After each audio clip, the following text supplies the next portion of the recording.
berikut. Pemerintah mengapresiasi KPK yang telah menangkap Gubernur Papua Lukas NMB dan segera membawa ke Jakarta kemarin. Penangkapan ini murni merupakan langkah penegakan hukum yang sudah lama didiskusikan dan selalu tertunda karena Lukas menyatakan diri dan dinyatakan oleh dokter yang dipilihnya sedang sakit. Jadi ini sama sekali tidak ada kepentingan selain urusan hukum. Kasusnya sudah terbuka terang benderang, masalahnya apa itu sudah diumumkan oleh KPK.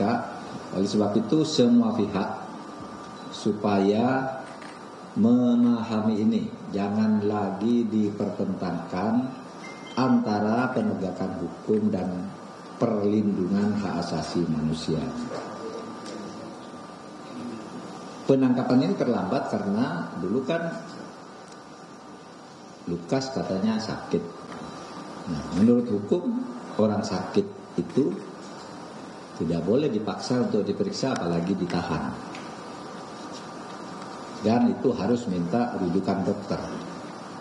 Tapi sesudah itu dilakukan, ternyata Lukas melakukan aktivitas seperti orang tidak sakit, meresmikan gedung dan berbagai kegiatan lain, sehingga sesudah berkonsultasi dengan saya, membicarakan dengan saya, Ketua KPK pada tanggal 5 Januari 2023 sore, diputuskan bahwa Lukas NMB ditangkap dengan tetap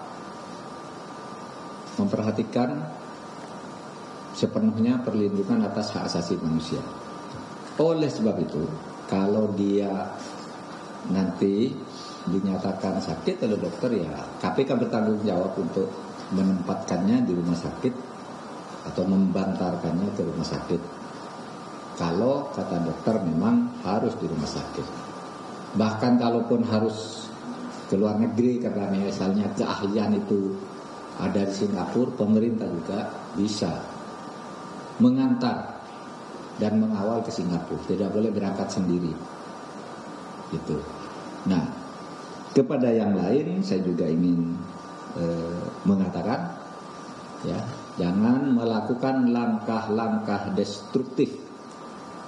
Karena ini murni penegakan hukum dan tidak akan berhenti di Lukas. Pergerakan uang Pemda sekarang dalam pengawasan kami dan sebagian di freeze. Kami freeze melalui PPATK agar tidak terjadi penyalahgunaan yang bertentangan dengan hukum dulu.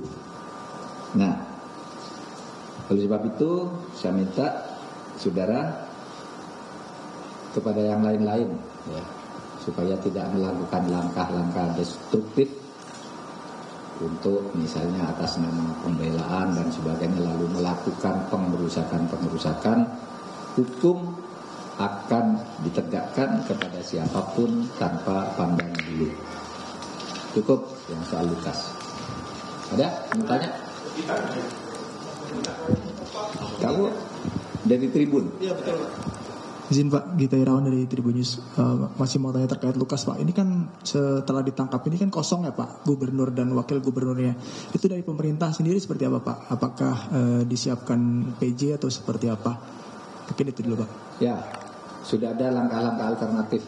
Pokoknya pemerintah tidak boleh macet. Pemerintahan harus tetap jalan. Dan kita sudah lama menyiapkan langkah-langkah alternatif yang benar secara yuridis. Kita sudah bicara dengan Kemendagri, dengan Panglima TNI, dengan Kapolri, dengan Menteri Kesehatan dan sebagainya. Kita sudah rapat. Nanti ditunggu aja langkah berikutnya. Cukup. Saya Pak Dian dari Kompas, Pak izin. Yang pertama, penangkapan dari Lukas NMB ini diapresiasi karena memberikan kepastian hukum gitu ya Pak terkait kasus korupsi di Papua. Tapi masih ada juga Bupati Mamberamo Tengah itu Pak yang sampai sekarang masih jadi buron. Itu gimana komitmen dari pemerintah? Kemudian yang kedua terkait dengan isu penundaan pemilu Pak. Ini kan masih ada segelintir orang yang menyuarakan terus soal perpanjangan masa jabatan dan penundaan pemilu. Sementara dari Bu Mega kemarin di HUT ke-50 itu mengatakan bahwa tidak ada, PDIP tidak mendukung isu itu. Nah, pemerintah gimana Pak kepastiannya soal pemilu ini? Terima kasih. Oke. Yang Mamberamo itu ya sama dengan yang Harun Masiku dan yang lain-lain buron yang ada di luar negeri. Itu tidak semudah mengambil Pak Lukas karena itu ada tata krama, bahkan tata hukum diplomasi, tata hukum antar negara, tata hukum kedaulatan, yurisdiksi hukum dan sebagainya. Sehingga itu kita proses pelan-pelan. Soal Mamberamo dan Harun Masiku misalnya sudah diindus tempatnya di mana, namanya sudah ganti, kita sudah tahu juga. Ini masih tetap dibicarakan dengan negara-negara yang bersangkutan, tetapi tidak semudah membalik tangan ya, supaya hati-hati itu kita tangani terus gitu. Kemudian soal pemilu, saya kira sebenarnya pernyataan Bu Megawati dalam HUT ke-50 PDIP kemarin saya ada di sana mendengarkan dengan saksama, itu sebenarnya tidak ada pertentangan atau perbedaan dengan apa yang dinyatakan oleh Presiden Jokowi pada tanggal 5 April tahun 2022. 8 bulan atau 9 bulan yang lalu, kan ada tuh beritanya, Presiden menyatakan sama, para menteri dilarang berbicara tentang perpanjangan masa jabatan dan penundaan pemilu. Itu pengumuman Presiden. Kemarin Bu Mega katakan tidak ada penundaan pemilu. Ya Presiden juga bicara begitu sejak dulu. Nah kalau memang ada yang bicara, itu kan hak politik mereka untuk berwacana. Dan itu tidak melanggar hukum pidana. Sehingga ya tidak bisa diapa-apakan. Tetapi kalau pemerintah seperti saudara lihat, kita mempersiapkan ini dengan seksama. Dan setiap tahapan jadwalnya kan sudah terpenuhi sampai hari ini kan. Mulai pendaftaran partai, seleksi yang boleh ikut, kemudian syarat-syarat administratif lanjutan, dana, dan sebagainya sudah kita siapkan. Nah, pernyataan Bu Mega kemarin semakin menguatkan kita, memantapkan kita bahwa sesuai dengan kalender konstitusional tahun 2024 itu pemilu. Itu tegas Bu Mega dan tegas Presiden Jokowi juga 5 April tahun 2022. Nanti di googling aja, betul nggak? Betul, Presiden di sidang kabinet mengatakan itu dan menugaskan Menteri Polhukam, Mendagri, Menteri Keuangan, BEN agar mengawal pemilu ini berjalan dengan baik. Dan itu yang kita kawal sekarang. Nah untuk memantapkan ini karena ada pernyataan Bu Mega kemarin ya, dalam waktu tidak lama saya akan mengundang koordinasi KPU, Bawaslu dan DKPP serta Kemdagri untuk bicara di sini apa yang menjadi hambatan dan apa yang harus diantisipasi ke depan. Tapi so far bagus lah persiapan pemilu, kan tidak ada masalah ya, kecuali bisik-bisik di bawah meja itu ya biasalah politik. Kalau luarnya apanya semuanya kan sudah siap.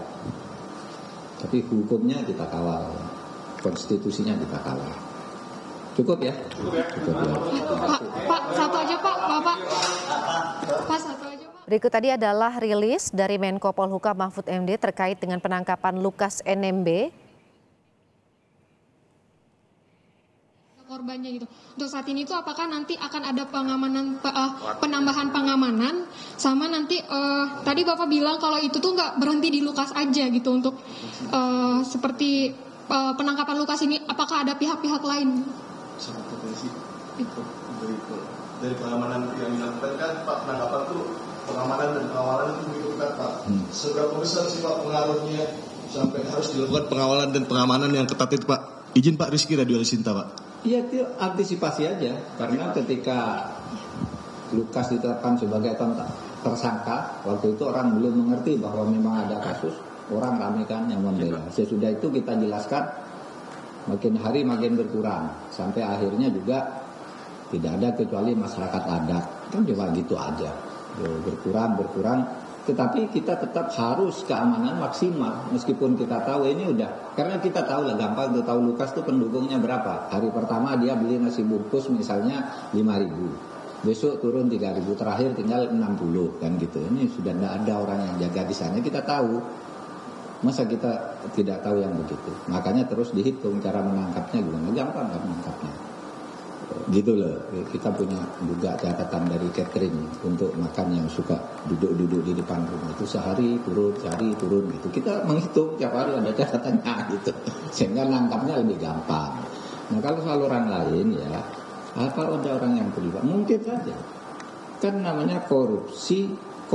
Kalau kolusi itu pasti melibatkan lebih dari satu orang, bisa 5 orang, bisa 7 orang, bisa macam-macam. Sekarang kan baru 2 kan, yang ditahan 2 hari sebelumnya dan kemudian bersama. Sekarang Lukas, mungkin aja siapa yang nyimpen uangnya, siapa yang mengendalikan dana, misalnya ya dana APBD dan sebagainya. Gitu. Pernyataan dari Menko Polhukam Mahfud MD terkait dengan penangkapan Lukas NMB oleh KPK yang dilakukan kemarin. Lukas ditetapkan sebagai tersangka kasus gratifikasi proyek infrastruktur di Papua senilai 1 miliar rupiah. Selain Lukas NMB, KPK juga telah menahan Direktur PT Tabi Bangun Papua Rianto Laka yang berperan sebagai penyuap dari Lukas NMB. Tadi juga Menko Polhukam menegaskan kasus ini tidak akan berhenti sampai di sini. Mungkin masih ada nama-nama lain yang saat ini masih dalam proses penyidikan.